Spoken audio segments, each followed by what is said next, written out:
Masya Allah, Duta Sela on Seven ikut lomba voli 17-an. Stay humble, Rabah sapa warga. Lagi-lagi, pesona vokalis Sela on Seven, Adia Duta Bojo, kembali membius warga sekitar rumahnya dan para fansnya.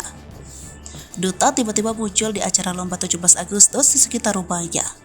Meski menjadi artis band papan atas, Duta tetap humble dan akrab dengan warga sekitar. Kali ini, Duta ikut serta dalam lomba voli warga di kawasan Condong Catur, Sleman, Yogyakarta.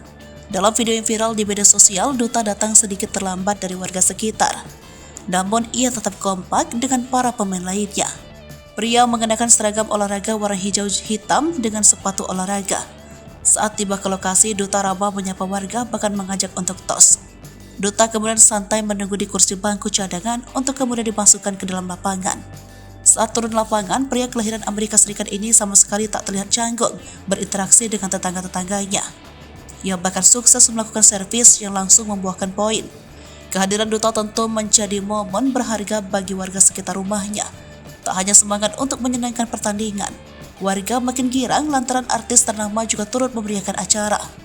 Momen Duta turut voli bersama warga diunggah oleh akun @merafi_undercover Jumat 4 Agustus 2023. Sontak sejumlah komentar pun turut memenuhi unggahan tersebut.